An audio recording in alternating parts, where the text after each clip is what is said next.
ഈ പരിപാടി കേവല വിനോദത്തിനായി മാത്രം നിർമ്മിക്കപ്പെട്ടതാണ്. ഈ കഥയിൽ ചിത്രീകരിച്ചിരിക്കുന്ന കഥാപാത്രങ്ങൾ, അവരുടെ പേരുകൾ, സ്ഥലങ്ങൾ, സംഭവങ്ങൾ മുതലായവയെല്ലാം സാങ്കല്പിക മാത്രം ആയതിനാൽ ജീവിച്ചിരിക്കുന്നവരോ മരിച്ചവരോ ആയ യാതൊന്നുമായി ഇവയ്ക്ക് യാതൊരു ബന്ധവുമില്ല. ഏതെങ്കിലും തരത്തിലുള്ള സാമ്യം തോന്നുന്നുണ്ടെങ്കിൽ അത് തികച്ചും യാദൃശ്ചികം മാത്രം.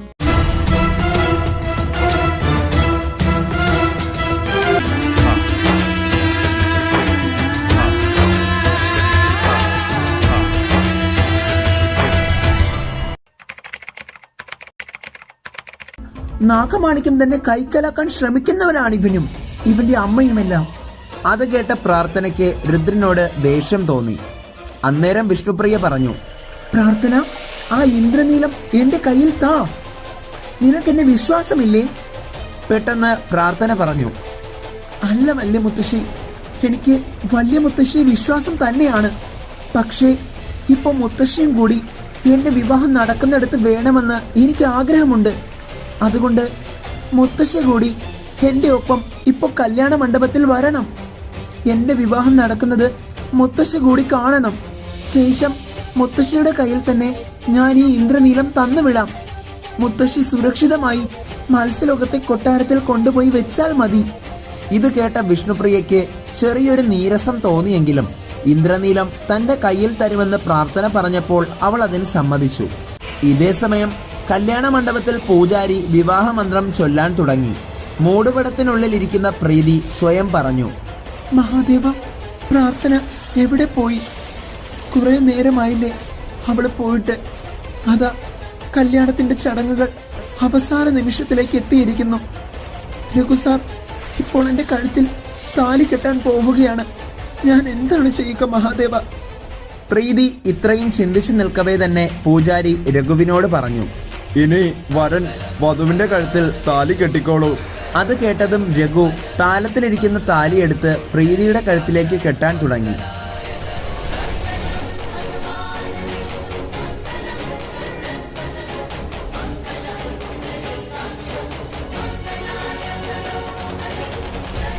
ഇതെല്ലാം കണ്ടുകൊണ്ട് നിൽക്കുന്ന രുദ്രന്റെ ഹൃദയം തകരുകയായിരുന്നു.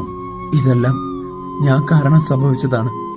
എന്നോട് എത്ര നാൾ മുമ്പ് അമ്മ പറഞ്ഞതാണ് ഗുജറാൾ വീട്ടിലെ ആലോചനയെപ്പറ്റി.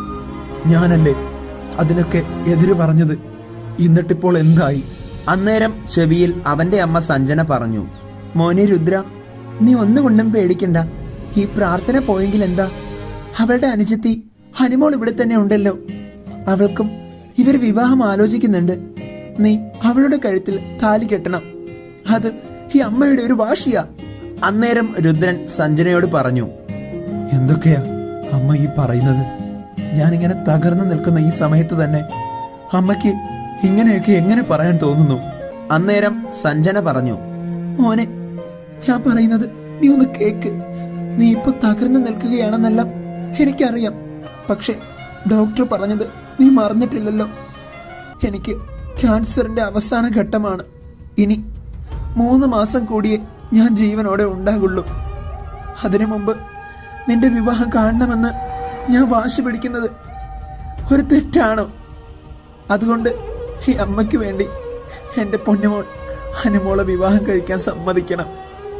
അവളും പ്രാർത്ഥനയെ പോലെ തന്നെ അച്ചടക്കമുള്ള കുട്ടി തന്നെ ആയിരിക്കും. എന്തെന്നാ അവളും ഗുജറാൾ വീട്ടിലെ പെണ്ണാണ്. അന്നേരം രുദ്രൻ സഞ്ജനയുടെ മുഖത്തേക്ക് നോക്കി. 3 മാസം മാത്രം ഇനി ആയുസുള്ള അവന്റെ അമ്മയുടെ മുഖത്ത് നോക്കി ഈ വിവാഹത്തിന് സമ്മതമല്ലെന്ന് പറയാൻ അവന് തോന്നിയില്ല. ശരിയമ്മേ, അമ്മയ്ക്ക് വേണ്ടി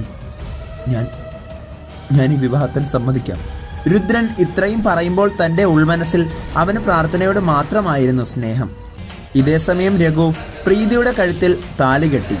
അന്നേരം പൂജാരി പറഞ്ഞു, ഇനി വരൻ വധുവിന്റെ നെറ്റിയിൽ സിന്ദൂരം ചാർത്തുന്ന ചടങ്ങാണ്.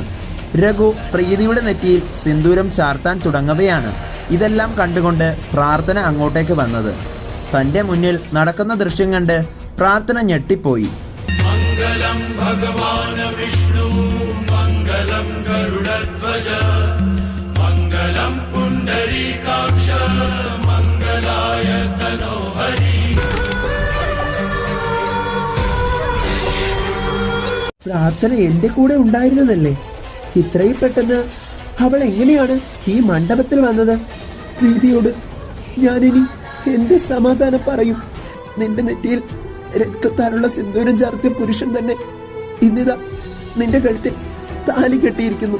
എവിടെ നിന്നോ എന്റെ മനസ്സിൽ അയാളാണ് എന്റെ പതിയെന്ന് മന്ത്രിക്കുന്നുണ്ടായിരുന്നു.